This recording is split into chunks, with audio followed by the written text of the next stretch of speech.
서신 채로 말씀 봉독하시겠습니다. 하나님께서 오늘 우리에게 주시는 말씀은 사도행전 18장 18절에서 28절입니다.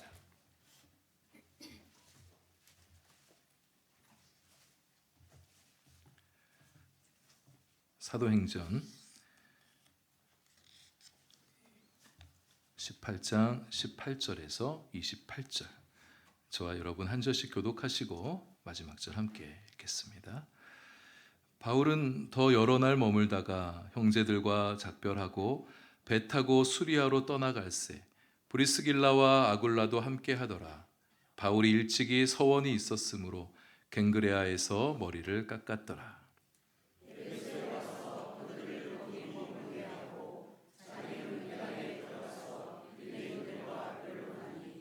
여러 사람이 더 오래 있기를 청하되 허락하지 아니하고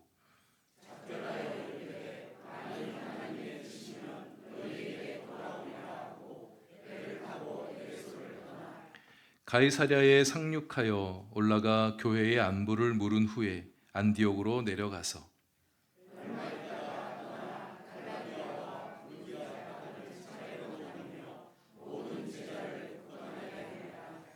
알렉산드리아에서 난 아볼로라 하는 유대인이 에베소에 이르니 이 사람은 언변이 좋고 성경에 능통한 자라.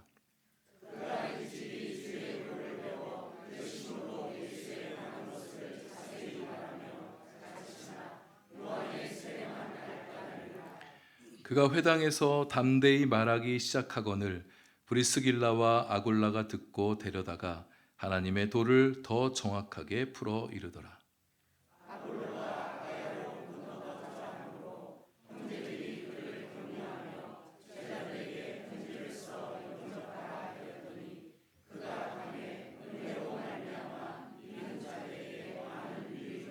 함께합니다. 이는 성경으로서 예수는 그리스도라고 증언하여 공중 앞에서 힘있게 유대인의 말을 이기미러라. 아멘. 기도하겠습니다. 하나님, 이제 말씀의 귀를 기울이겠습니다. 말씀 안에서 하나님을 느끼고 하나님의 마음을 알게 되며 각자 자신에게 주시고자 하시는 말씀을 들을 수 있게 해 주옵소서. 내가 어떤 마음을 품으며 어떻게 기도하며 어떤 삶을 살아야 할지를 생각하는 이 시간 되게 해 주옵소서. 예수님 이름으로 기도합니다. 아멘. 우리는 지난 주일 고린도에서의 바울의 사역들을 함께 살폈었죠. 고린도에서도 참 많은 복음의 열매들, 구원의 열매들이 있었습니다.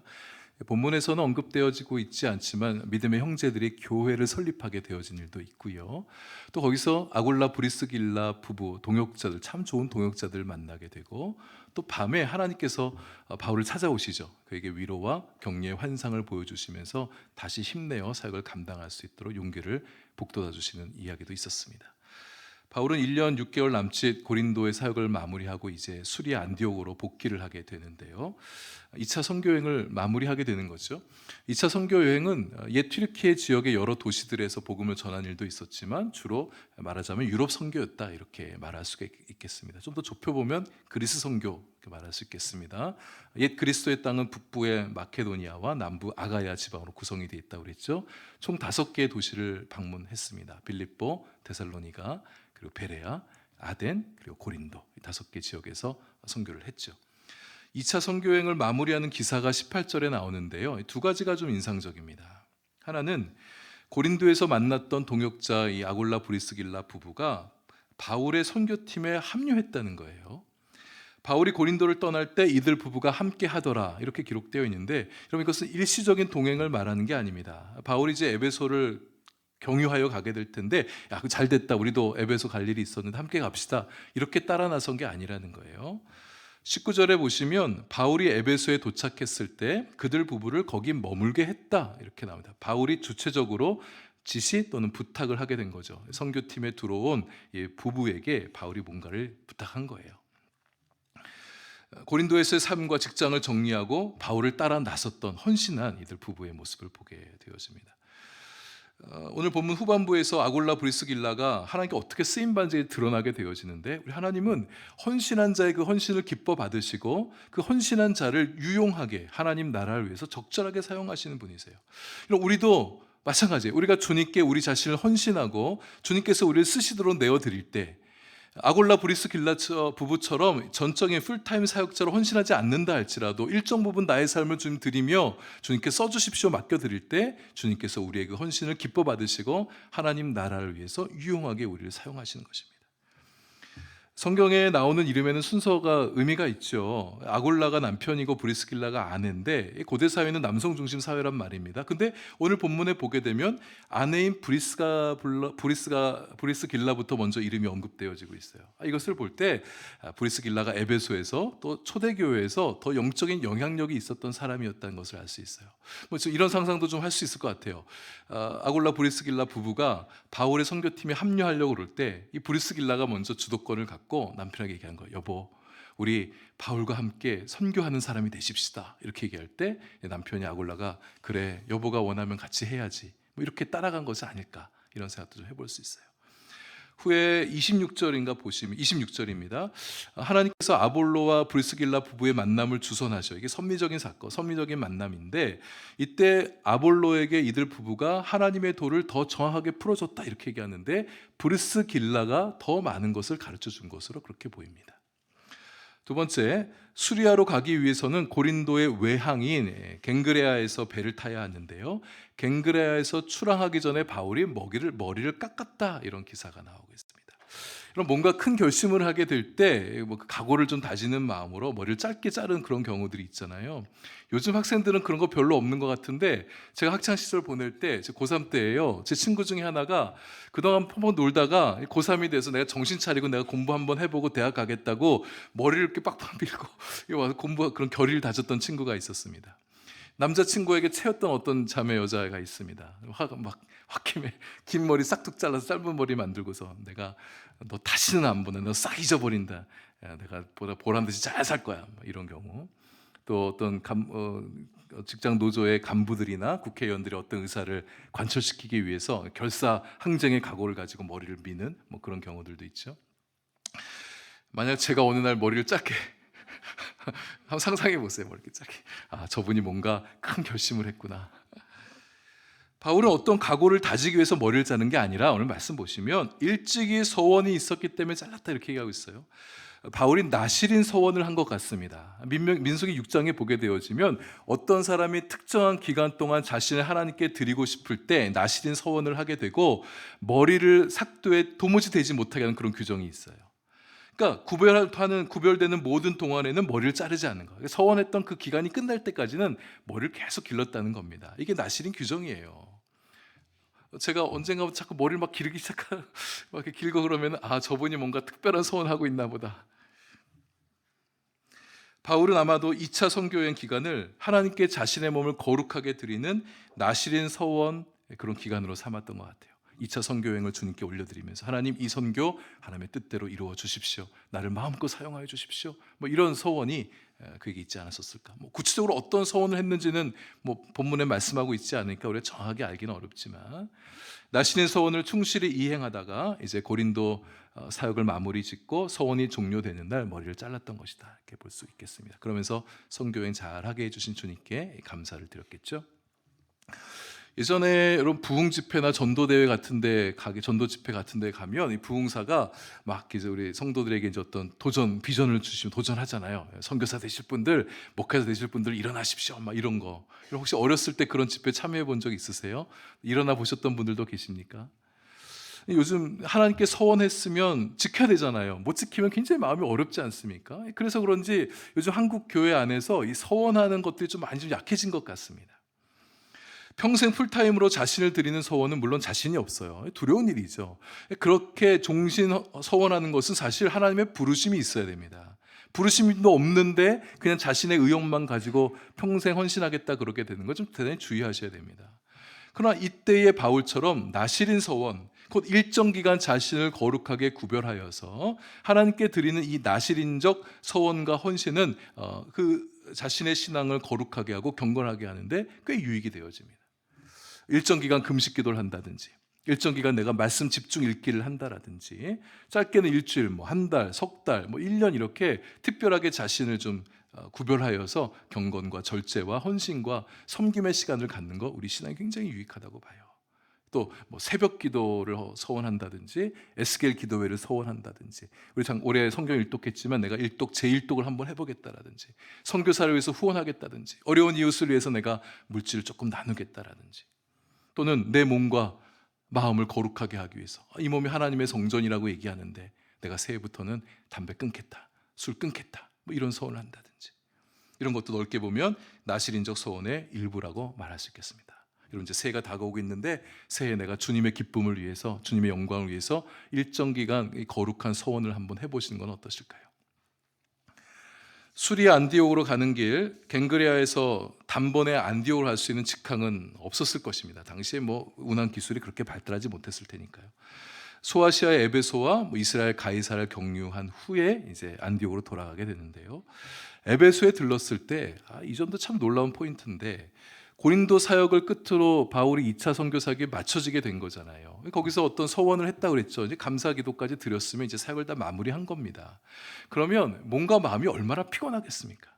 이제 고향 안디옥으로 돌아가는 길까지는 좀 쉬면서 가고 싶다, 이런 마음이 들 수 있을 것 같아요. 배 오래 타는 것도 이거 되게 힘든 일이잖아요. 여러분, 비행기, 장기 비행기 오랫동안 비행기 타시면 막 힘들지 않습니까? 또 좁은 좌석, 이코노미 좌석 타고 그렇게 목적지에 도달했을 때 빨리 좀 공항 빠져나가고 빨리 호텔 체크인해서 침대에 좀 벌러당 눕고 싶다, 뭐 그런 마음 가질 수도 있잖아요. 근데 바울은 에베소에 들렀을 때 쉬질 않아요. 동료들은 쉬게 하고 자기는 홀로 유대인의 회당에 들어가서 그들에게 또 복음을 전하는 겁니다. 앞에 18장 6절에 보시면 고린도에서 유대인들이 굉장히 비방하고 대적을 많이 했잖아요. 그때 바울이 옷을 털면서 내가 이제는 이방인에게 간다, 그렇게 말했잖아요. 근데 보세요, 또 유대인을 찾아가는, 유대인 회당을 찾아가는 바울의 모습을 보여주고 있습니다. 이 유대인에 대한 마음이 얼마나 깊은지. 들어가는 회당마다 예수님 복음 전하느라 변론도 하고, 또 아덴에서는 철학자들과 논쟁도 벌였지 않습니까? 이제 변론도 막 어쩜 지긋지긋한 마음이 들지 않을까, 이제 사역을 한 턴 마쳤으면 좀 쉬고 싶지 않을까 싶은데 바울은 그렇게 하지 않습니다. 또 회당에 들어가서 유대인들과 변론하며 복음을 전하는 열정을 보여주고 있어요. 어디를 가든 어떤 상황이든 전도할 기회만 주어지면 예수님 이야기하고 복음 전하고 거룩한 논쟁을 피하지 않고 주님을 위해서 살았던 바울이었죠. 바울의 이런 헌신이 있었기 때문에 수많은 영혼들이 주님께로 돌아올 수 있었고, 또 곳곳에 교회가 세워지는 놀라운 역사가 나타날 수 있었던 것이죠. 바울이 전하는 복음에 마음을 연 사람들이 바울을 붙잡고 더 머물러 있어 주길 바랍니다. 여러분, 말씀에 귀가 열린 사람은 말씀에 마음이 열리게 되어지면 말씀을 듣고도 또 듣고 싶어지게 돼요. 근데 바울이 허락하지 않아요. 좀 궁금합니다. 왜 바울이 예수님 얘기 더 듣고 싶다 그러는데 만류하고 그냥 떠나게 됐을까? 제가 설교를 마치고 모양식까지 내려가는데 여러분 중에 누군가 말씀을 더 듣고 싶다고 저를 붙잡는 거예요. 더 얘기해달라고. 그럼 제가 모양식까지 못 가죠. 가서 또 더 얘기 아마 했을 겁니다. 근데 바울은 만류하고 갔대요. 특별한 일이 있지 않은 이상 그렇게 하기 어렵죠. 학자들은 바울이 에베소에 더 머물러 있지 않고 떠나려는 이유를 항해 일정에서 찾고 있습니다. 아마도 수리아로 떠나는 출항하는 배 시간이 좀 가까워진 거예요. 이번 배를 타야 예루살렘에 들어가서 절기를 지킬 수 있겠다, 이제 시간 계산이 그렇게 되었다는 거죠. 22절에 보시면 가이사랴를 들렀다가 올라가 교회의 안부를 묻는다, 이런 표현이 나와요. 그래서 올라간다는 말은 이스라엘의 수도인 예루살렘으로 올라갔다는 것을 표현하는 것입니다. 여러분, 우리가 보통 뭐 습관적으로 수도에 간다 그럴 때, 수도 도시 서울을 할 때 올라간다, 이런 표현 쓰잖아요. 또 당시 교회를 대표 명사로 쓴다면 그 교회는 예루살렘 교회예요. 왜냐하면 예루살렘 교회는 모든 교회의 모교회이기 때문에. 그래서 올라가 교회를 안부로 묻는다는 이 말은 바울이 예루살렘에 가서 예루살렘 교회에 들어가 성도들 안부를 묻고 또 자신의 선교했던 일들을 보고하기 위해서 예루살렘으로 간다, 이런 뜻이죠. 지도 잠깐 볼까요? 좀 멀어서 안 보이실 수 있겠는데, 가운데 이제 에베소 빨간색이 이제 바울의 2차 선교여행 동선이에요. 저기 이제 에게해죠. 그리스와 튀르키예 사이에 있는 에게해 지나서 가운데 이제 까만색이 에베소입니다. 거기서 위도 따라서 쭉 가면 수리아의 안디옥이 나오잖아요. 거기까지 갈 때 직항으로 가거나 직항이 없다면 구브로 섬, 사이프러스 섬을 들렸다 가든지, 아니면 지금 로도 섬 같아요, 좀 작은 게. 거기 들렸다 가든지 그렇게 할 텐데, 굳이 밑에까지 이스라엘 땅 가이사랴까지 내려왔다가 올라가게 됩니다. 상당히 멀리 돌아가게 되어지잖아요. 저게 가이사랴 들렀다가 밑에 예루살렘에서 성도들 만나고 성교 보고하고 이제 안디옥으로 돌아가기 위해서 저렇게 동선을 잡았다는 거죠. 내려주세요. 바울이 에베소를 떠날 때 형제들에게 이렇게 말합니다. 하나님의 뜻이면 내가 다시 돌아오겠습니다. 근데 이게 그냥 의례적으로 하는 말이 아니에요. 또 보자, 나중에 또 올게요. 그냥 한 소리가 아니라 사실 바울은 에베소에서 정말 사역하고 싶었던 마음이 큰 사람이었었습니다. 원래 바울이 2차 선교 여행을 떠날 때 주력하고 싶었던 지방이 소아시아 지방이었었습니다. 근데 하나님께서 막으시고 그를 마케도니아로 돌리셨잖아요. 소아시아 지방의 수도가 바로 에베소입니다. 그러니까 소아시아 지방을 선교하고 싶다는 얘기는 에베소 가고 싶다는 얘기예요. 당시 에베소의 추정 인구가 20만 명, 굉장히 많은 거죠. 오늘날 얘기하면 메가시티입니다. 거기 가서, 그러니 얼마나 복음 전할 사람들이 많겠어요. 거기 가고 싶어 했던 바울이었단 말이죠. 하나님께서 허락하시면 반드시 돌아오겠습니다. 정말 오고 싶은 마음을 가지고 그 인사를 나누고 아쉬움의 발길을 돌리는 바울임을 보게 됩니다. 바울은 결국 에베소로 돌아와요. 하나님의 뜻이었으니까 오겠죠. 19장에 가보면 바울의 이 엄청난 사역들이 펼쳐지게 되어집니다. 제가 19장 좀 미리 묵상하면서 좀 빨리 여러분과 이 19장을 설교하고 싶다 이런 마음이 들 정도인데 정말 놀라운 사역을 펼쳐내게 되어집니다. 가장 많이 머무는 도시예요. 최소 2년 3개월 동안 머물면서 놀라운 사역들을 펼쳐내게 되는데 하나님의 뜻이면 돌아오겠습니다. 우리 그리스도인들은 모두 하나님의 뜻 따라 살아가는 사람들이죠. 에베소에 더 머물고 싶어도 하나님께서 이제 가라 하시면 가야 되는 거예요. 여러분, 우리가 뭔가를 하고 싶은 게 있는데 하나님께서 막으시면 못하는 거예요. 우리 하나님은 인격적인 분이셔서 우리가 하고 싶은 거 웬만하면 하라고 하신 분이십니다. 근데도 막으신다면 거기에 하나님의 뜻이 있는 거예요. 그럴 때 멈추어 서서 하나님의 뜻에 순종을 해야 되는 거죠. 반대로 하고 싶지 않은 게 있어요. 하나님 웬만하시면 하고 싶지 않은 거 하지 말라고 그러신 분이십니다. 그럼에도 불구하고 우리 마음을 강하게 흔들어서 뭔가를 하게 하신다면 거기에는 하나님의 뜻이 있는 거예요. 그럴 때는 힘들어도 순종해야 됩니다. 순종하고 나면 하나님의 역사가 펼쳐지는 것을 보게 되는 거죠.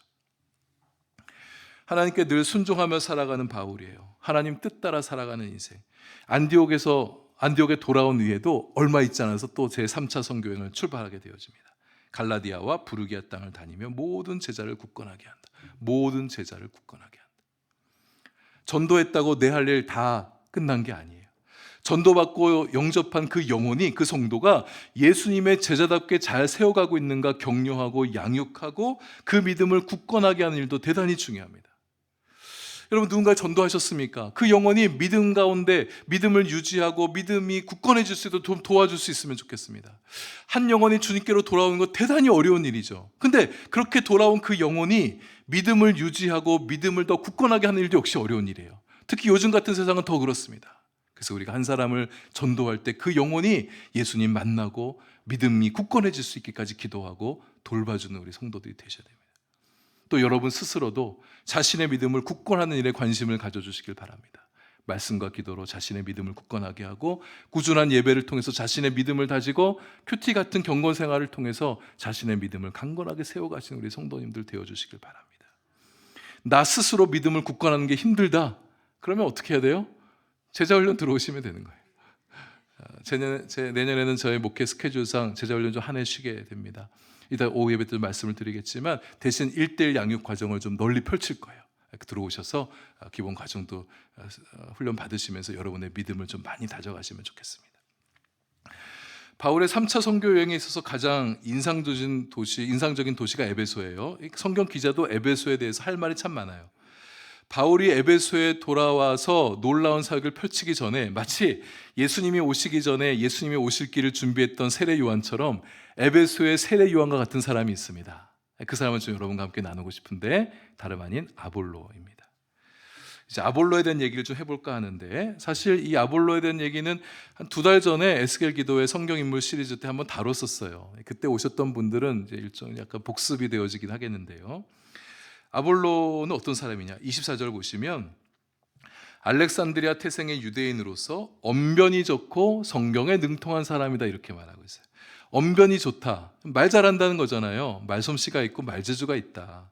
근데 이 언변이 좋다는 말의 원래 원어를 보면 아는 것이 많다. 교육을 잘 받았다. 학식이 많다. 이런 뜻입니다. 그러니까 언변이 좋아서 아볼로의 말에는 매력이 있었고 설득력이 있었는데 단순히 말만 그럴듯하게 잘하는 게 아니라 이 지적으로 탄탄했던 사람이라는 거예요. 여러분, 진짜 언변이 좋은 사람은요, 말만 그럴듯하게 잘하는 사람이 아니라 속에 차 있는 것이 많고 그 차 있는 것들이 밖으로 잘 흘러나오는 사람, 이런 사람이 진짜 언변이 좋은 사람이에요.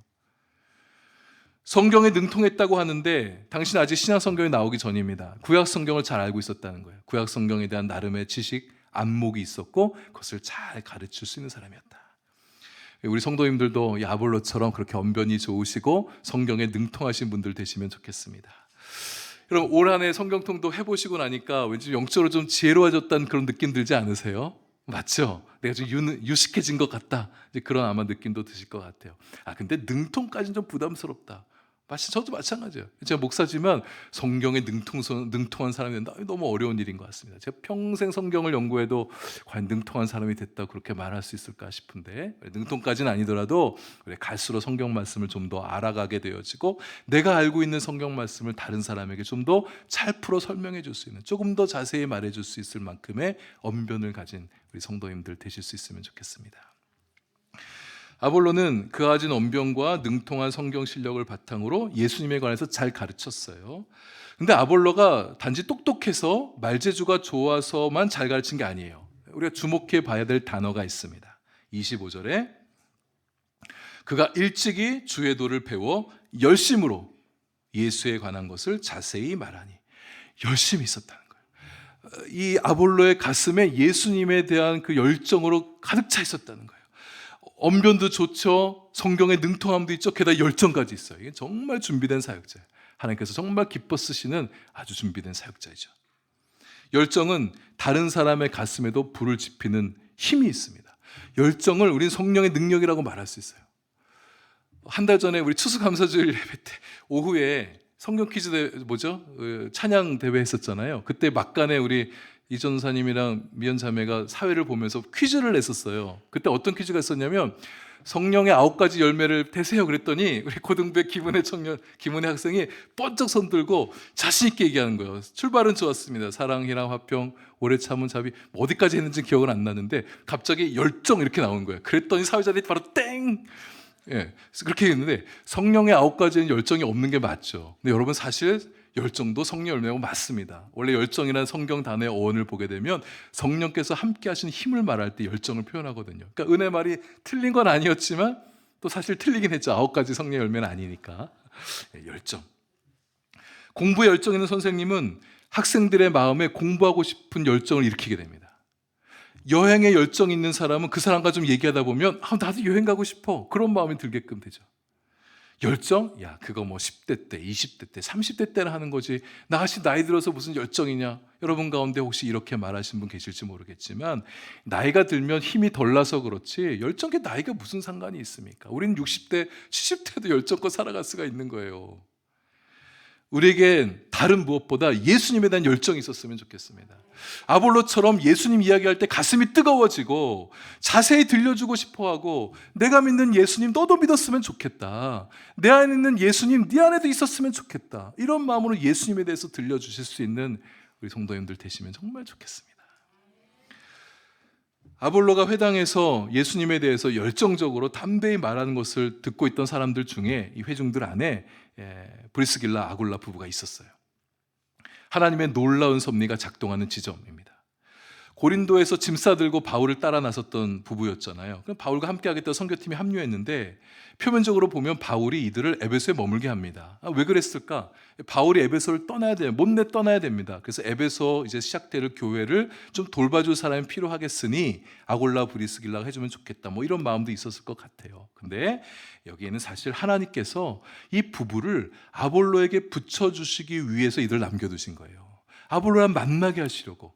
아볼로랑 귀한 사역자가 있는데 이 사역자가 조금 부족한 게 있어서 이 아볼로를 좀 더 좋은 사역자로 세우기 위해서 아골라 브리스길라 부부를 아볼로 곁에 에베소에 남겨두신 거라는 거죠. 회장에서 담대히 외치는 예수 복음을 가르치는 아볼로의 설교를 듣다 보니까 이 부부가 뭔가를 캐치해냅니다. 예수님에 대해서 잘 가르치고 있는데 가만 듣다 보니까 요한의 세례에 대해서만 가르치고 있는 걸 보게 된 거예요. 이 부부가 정말 대단한 사람들이에요. 아볼로가 언변도 좋고 성경도 능통하다고 그랬는데 그런 사람이 설교하고 있는데 그 사람에게서 부족한 게 뭔지를 캐치해낼 수 있었던 거예요. 그만큼 이 부부들도 하나님 말씀에 잘 알고 예수 그리스도의 복음을 잘 알고 있었던 사람이란 거겠죠. 아볼로가 요한의 세례를 알았다는 이 말은 세례에 관하여서는 요한의 세례는 잘 아는데 성령의 세례는 아직 몰랐다는 말입니다. 요한의 세례, 곧 회개하고 물 세례 받아서 새롭게 되는 것은 알겠는데 예수의 영이신 성령께서 능력으로 임하시는 세례는 아직 알지 못했다는 거예요. 그래서 이들 부부가 아볼로를 따로 데려다가 하나님의 도에 대해서 좀 더 정확하게 가르쳐주죠. 하나님의 도, 예수 그리스도의 복음에 대해서 자세히 가르쳐줍니다. 이들 부부가 바울의 동역자였잖아요. 바울에게서 얼마나 많은 걸 잘 배웠겠어요. 예수 그리스도의 은혜의 복음에 대해서, 그리고 성령의 오심에 대해서, 성령께서 어떻게 오시고 그가 오셔서 어떤 능력으로 예수 그리스도의 사역을 계승한지에 대해서 잘 가르쳐 주었던 것이죠. 이들 부부가 참 멋지다고 느껴지는 것은 아볼로에게서 부족한 모습이 보이게 되었을 때 그 자리에서 설교 듣고 있는 중에 그렇게 설교하면 안 되지, 당신 그거 잘못된 거요, 바로 지적하지 않고 따로 데려다가 아볼로에게 가르침을 줬다라는 거예요. 아볼로의 권위를 존중하고 배려해주는 모습을 보여주고 있습니다. 사람들 앞에서 부족한 모습 보인다고 막 지적질하고, 여러분 그렇게 한 사람들은 어떤 심리가 있습니까? 내가 저것을 안다, 내가 너보다 좀 더 알아, 자기를 으쓱하게 하고 교만하는 마음이 그렇게 드러나게 되는 거잖아요. 이들은 그렇게 하지 않았습니다. 따로 불러다가, 그리고 그냥 모른 척하지 않았습니다. 채워주어서 더 좋은 설교자, 더 좋은 지도자가 될 수 있도록 도와줬던 거죠. 아볼로에게서도 배울 점이 있습니다. 겸손을 배울 수 있겠죠. 학문과 지적 능력이 탁월한 사람인데, 어떻게 목회자라고 말할 수 있는 사람인데 평신도였던 아골라 브리스길라 부부로부터 가르침을 받았던 거예요. 물론 그냥 평범한 평신도들은 아니었지만 어쨌든 성경에 있어서, 학문에 있어서 훨씬 더 탁월한 아볼로인데 그 부부의 가르침을 거절하지 않고, 당신이 뭘 한다고 그래, 반박하지 않고 잘 받아들일 만큼의 겸손함이 아볼로에게 있었다는 것입니다. 겸손하면 얻는 게 많습니다. 겸손한 덕분에 그는 더 좋은 사역자가 되어지죠. 하나님이 더 그를 크게 쓰십니다. 27절과 28절에 그 내용이 나와요. 아볼로가 에베소의 사역을 마치고 아가야로 건너가고자 합니다. 아가야, 우리 지금 바울이 했던 사역파죠. 대표적인 도시가 아덴, 고린도였죠. 그곳에 가서 복음을 전하겠다는 거예요. 쉬운 도시들이 아닙니다. 여러분, 아덴, 철학자들의 도시, 정치가의 도시잖아요. 난다긴다는 사람이 다 몰려든 도시예요. 고린도, 상업과 축제의 도시, 성적으로 얼마나 타락한 도시였습니까? 거기 가서 복음을 전하겠다는 거예요. 에베소 형제들이 아가야 지방 교회들의 추천서를 써줍니다. 이 아볼로라는 사람 참 좋은 사람입니다. 사역 잘합니다. 여러분 이분의 가르침을 잘 받아들이고 배우십시오. 이런 식의 추천서를 쓰지 않았을까 싶어요. 아가야 지방의 선교사 목회자로 부임해간 아볼로가 놀랍게 쓰임받는 일들을 보게 되어집니다. 27절에 압축해서 말씀해주고 있죠. 27절 넷째 줄에 그가 감에 은혜로 말미암아 믿은 자들에게 많은 유익을 주니, 은혜의 복음을 전하고 결신자들을 얻고 예수님 믿게 된 자들이 예수님 안에서 잘 성장할 수 있도록 많은 유익을 끼치는 사역자가 됐다는 거예요. 특히 아가야 지방 교회 중에 고린도에 끼친 영향력이 지대합니다. 그럼 고린도전서 다 보셨지만 고린도 교회가 얼마나 문제가 많은 교회였어요. 그때 고린도 교회 성도들이 그 문제를 해결해 줄 자로 아볼로를 찾습니다. 아볼로가 오시면 좋겠습니다. 아볼로가 오면 이 문제들을 많이 해결할 수 있겠다, 이런 기대와 믿음이 있었던 거예요. 그만큼 아볼로가 이제 탁월한 지도자로 서게 된 거죠. 그의 강해진 능력 하나를 더 소개합니다. 28절에 성경 말씀을 들어가며 예수가 그리스도라고 증언하는데 공중 앞에서 유대인의 말을 이길 정도가 됐다. 여러분, 유대인들 중에도 이 학식 있는 사람들이 많아요. 율법에 도통한 사람들 많아요. 그들과의 논쟁에서 지지 않았다는 거예요. 예수가 그리스도라는 사실을 힘있게 증언하면서 유대인의 말을 이길 만큼의 강력한 복음 전도자로 세워지게 된 것입니다. 말씀을 맺습니다. 여러분, 우리들도 더 알아야 될 하나님의 말씀이 있어요. 겸손해야겠죠. 우리가 다 아는 것 아니잖아요. 내가 조금 아는 것 같고 남들보다 조금 더 아는 것 같고 으쓱대면 안 되지 않겠습니까? 더 배워야 됩니다. 서로에게서도 더 배우셔야 됩니다. 내가 남들보다 교육 수준이 높고 영적으로 더 많이 안다고 해서 나보다 부족한 사람들 무시하거나 그러면 안 되겠죠. 내 부분을, 나의 부족한 부분을 누가 알아주게 되어지면 당신이 나에 대해서 뭘 안다고 그래, 이렇게 쏘아붙일 게 아니라 하나님께서 나의 부족한 부분들을 가르쳐 주시려고 저 사람을 내 곁에 붙여주셨구나, 이런 마음으로 좀 받아들일 수 있는 사람들이 되면 좋겠습니다. 하나님이 나를 더 성장시키시려고, 나를 더 유익을 끼치는 사람이 되게 하시려고, 나를 하나님 나라 위해서 더 쓰임받게 하시려고 나를 그렇게 세워가시는 겁니다. 성장하지 않으면 더 쓰임받지 못합니다. 부족한 부분을 겸손히 인정해야 하나님께 더 쓰임받는 사람이 될 수가 있죠. 그리고 우리도 아볼로처럼 믿음의 형제 자매들에게 신임과 사랑을 받는 사람이 되면 좋겠습니다. 누군가 우리를 잘 믿어주고 추천서 같은 거 자랑스럽게 써준 사람이 되면 좋겠어요. 누군가 우리를 추천해 줄 때, 야, 그 사람 어때? 누가 물어봐요.